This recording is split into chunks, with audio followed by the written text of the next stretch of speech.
Hi, ಎಲ್ರಿಗೂ ನಮಸ್ಕಾರ. ತುಂಬ ತುಂಬ ತುಂಬ ಖುಷಿ ಆಗ್ತಾ ಇದೆ. ನಿಮ್ಮೆಲ್ಲರ ಪ್ರೀತಿನ ನೋಡ್ತಾ ಇದ್ರೆ ನನಗೆ ನಿಜ ಹೇಳಬೇಕು ಅಂದರೆ ಮಾತು ಹೊರಡ್ತಾ ಇಲ್ಲ. ನನ್ನ ಜೀವನದಲ್ಲಿ ಒಂದು ದೊಡ್ಡ ಡಿಸಿಷನ್ ಅಂದರೆ ಅದು ಬಿಗ್ ಬಾಸ್ ಮನೆಗೆ ಹೋಗೋದಾಗಿತ್ತು.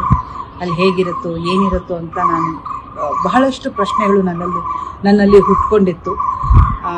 ಆದರೆ ಆ ಮನೆಗೆ ಹೋಗಿದ್ದಾಯಿತು, ಅಲ್ಲಿ ಇದ್ದಿದ್ದಾಯಿತು, ಆಟ ಆಡಿದ್ದಾಯಿತು, ಎಮೋಷನ್ಸ್ನ ಹೊರಗೆ ಹಾಕಿದ್ದಾಯಿತು.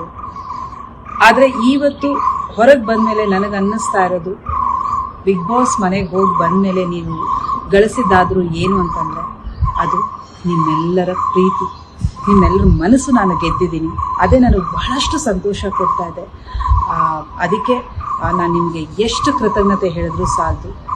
ಈ ನಿಮ್ಮ ಪ್ರೀತಿಯ ಋಣ ನನ್ನ ಉಸಿರಿರೋ ತನಕ ನಾನು ಮರೆಯೋದಿಲ್ಲ. ನನಗೆ ಗೊತ್ತು, ನನ್ನ ಪ್ರತಿಯೊಂದು ಹೆಜ್ಜೆಯಲ್ಲೂ ನೀವೆಲ್ಲರೂ ನನಗೆ ಸಪೋರ್ಟ್ ಮಾಡಿ ಬರ್ತೀರಾ. ಆದರೆ ಬಿಗ್ ಬಾಸ್ ಮನೆಯಲ್ಲೂ ಕೂಡ ಈ ಮಟ್ಟಕ್ಕೆ ನೀವು ಹೆಲ್ಪ್ ಮಾಡ್ತೀರಾ ಅಂತ, ಈ ಮಟ್ಟಕ್ಕೆ ನೀವು ನನಗೆ ಸಪೋರ್ಟ್ ಮಾಡ್ತೀರಾ, ಈ ಮಟ್ಟಕ್ಕೆ ನನಗೆ ಪ್ರೀತಿ ಕೊಡ್ತೀರಾ ಅಂತ ನಿಜವಾಗ್ಲೂ ನನಗೆ ಗೊತ್ತಿರಲಿಲ್ಲ.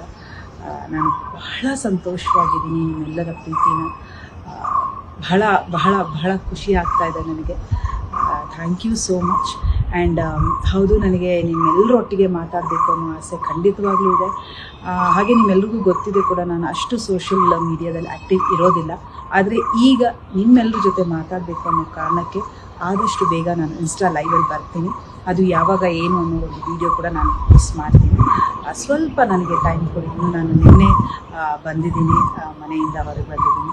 ಇನ್ನೊಂದು ಸ್ವಲ್ಪ ಟೈಮ್ ಕೊಟ್ಟರೆ ಈ ಲೈಫ್ ಸ್ಟೈಲಿಗೆ ಒಂದು ಸ್ವಲ್ಪ ಅಡ್ಜಸ್ಟ್ ಆದಮೇಲೆ ಖಂಡಿತವಾಗ್ಲೂ ನಾನು ಲೈವ್ ಬರ್ತೀನಿ, ನಿಮ್ಮೆಲ್ಲರೂ ಒಟ್ಟಿಗೆ ಮಾತಾಡ್ತೀನಿ.